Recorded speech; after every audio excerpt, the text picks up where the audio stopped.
معزز علماء کرام اور برادران اسلام، السلام علیکم ورحمۃ اللہ وبرکاتہ۔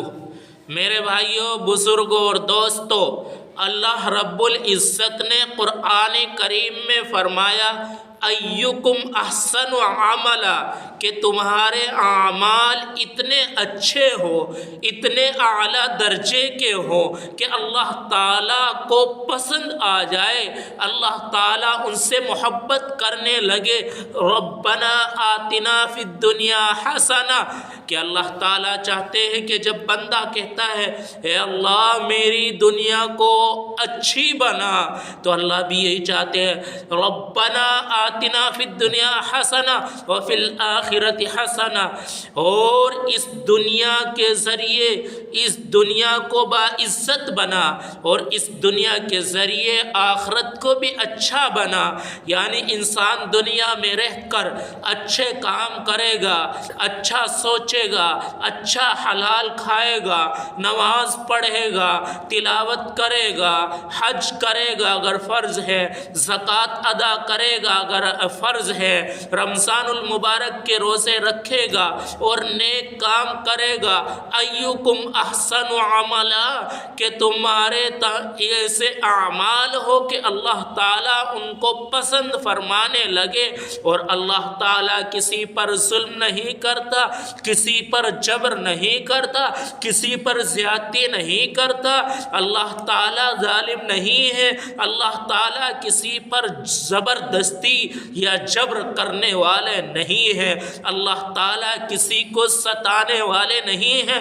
اللہ تعالیٰ فرماتے ہیں میرے بھائیوں کہ تمہارے اندر طاقت اور صلاحیت جو اللہ رب العزت نے رکھی ہے، اس کے ذریعے تم سے جتنا ہو سکے اچھا کرو، برائی سے بچو، یہی سب سے بڑی نیکی ہے۔ میرے بھائیوں، پیارے حبیب صلی اللہ علیہ وسلم نے ایک موقع پر صحابہ کرام سے پوچھا کہ بتلاؤ سب سے بڑی نیکی کیا ہے؟ تو صحابہ کرام نے کسی نے کہا کہ سب سے بڑی نیکی یہ ہے کہ تم کہ والدین کی خدمت کرو، کسی نے کہا بیماروں کی تیمارداری کرنا، کسی نے کہا غریب کی مدد کرنا، کسی نے کہا تہجد کی نماز پڑھنا، کسی نے کہا جہاد میں کرنا، اور آپ صلی اللہ علیہ وسلم نے ان ساری باتوں کو سن کر کہا کہ سب سے بڑی نیکی یہ ہے کہ انسان گناہوں سے بچ جائے، گناہوں سے پاک صاف ہو جائے۔ اللہ تعالیٰ کے پیارے حبیب صلی اللہ علیہ وسلم نے ساری باتوں کا جواب مختصر سی بات میں دے دیا کہ انسان ہر لمحہ، ہر گھنٹہ، ہر 24 گھنٹے کہ ہماری زندگی قرآن اور حدیث کی روشنی پر ہو، صحیح راستے پر ہو، صحیح کام کرتے ہوئے ہو۔ آج ہم خوش ہوتے ہیں کہ ہم نے 5 وقت کی نماز پڑھ لی ہے، تہجد پڑھ لی ہے، فلاں کام کر لیا ہے، لیکن یہ نہیں دیکھتے کہ ہم نے کسی کو ناحق مارا تو نہیں ہے، ناحق کسی کو ستایا تو نہیں ہے، ناحق کسی کو گالی تو نہیں دی ہے، کسی کو دھوکہ تو نہیں دیا ہے۔ پیارے حبیب صلی اللہ علیہ وسلم نے فرمایا، حدیث ہے کہ اگر کوئی آدمی دھوکہ دیتا ہے، جو آدمی دھوکہ دے وہ ہم سے نہیں ہے، جس نے دھوکہ دیا وہ ہم سے نہیں ہے۔ آج کے معاشرے میں، آج کے کلچر میں دھوکہ دینا اور جھوٹ بولنا اور دھوکے سے مال کو بیچنا اپنے آپ کو اپنی سوچ میں عقل مندی کا، ہنر مندی کا تصور کیا جاتا ہے۔ کہتے ہیں کہ دیکھا کس طریقے سے گاہک کو لگا دی اور گاہک کو دے دیا مال۔ کپڑے کا تاجر، کاروبار کرنے والا یہ کہتا ہے کہ ہم نے پرانے مال کو اچھے مال کے ساتھ ملا کر بیچ دیا، دیکھو اسی کا ہی کمال ہے۔ پیارے حبیب صلی اللہ علیہ وسلم کا فرمان سنتے ہوئے جاؤ اور آپ کے اس کمال پر، اس بات پر عمل کرو تو اللہ تعالیٰ کو عمل بھی پسند، آپ کی بات بھی پسند، اور جنت کے لیے بھی آپ کا فیصلہ ہوگا۔ ہوگا انشاءاللہ تو ہمارے اعمال اچھے ہو۔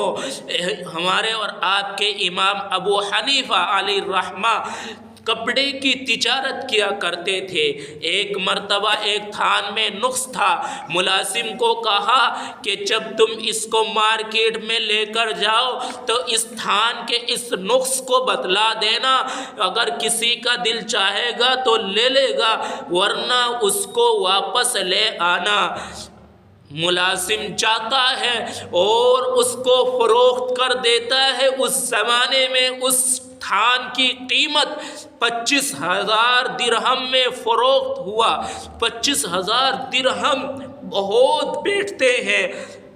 جیسے ہی وہ گھر آتا ہے حضرت امام صاحب نے معلوم کیا کہ وہ تھان جس میں نقص تھا کیا آپ نے بتلا دیا تھا گاہک کو؟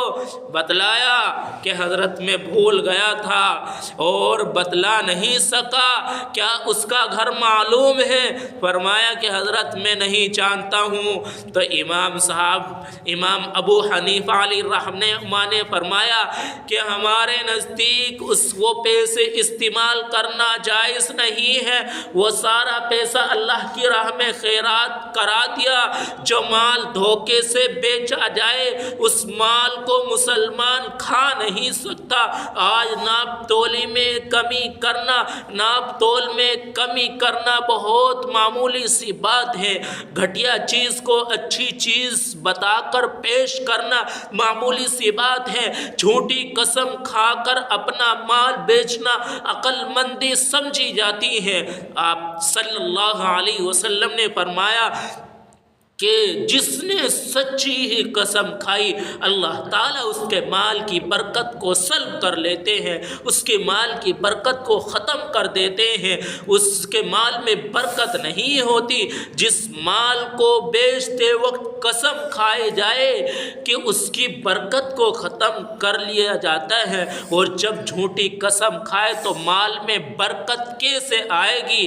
آپ صلی اللہ علیہ وسلم نے فرمایا کہ اللہ تعالیٰ جس بندے سے راضی ہوتے ہیں، خوش ہوتے ہیں، اللہ تعالیٰ اس کو برکت دیتے ہیں، اس کے مال میں، اس کے بچوں میں، اس کے اولاد میں برکت عطا فرماتے ہیں، کیونکہ اللہ تعالیٰ رزاق ہے۔ رزق کی اللہ تعالیٰ کے یہاں کمی نہیں ہے۔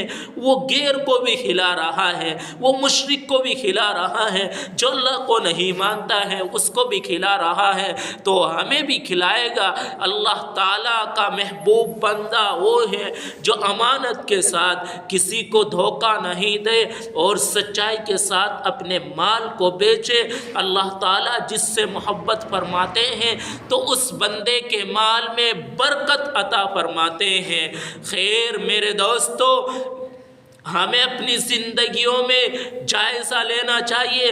آج تو ہماری گفتگو ایسی نہیں رہی کہ سامنے کچھ اور بعد میں کچھ، جس میں ہم اللہ تعالیٰ کے ناراضگی کے نہ جانے کتنے جملے بول دیتے ہیں۔ ایک دوست ہے، صبح سے شام تک بیٹھے ہوئے ہیں، کھا رہے ہیں، پی رہے ہیں، کام کر رہے ہیں اور تعریف کر رہے ہیں۔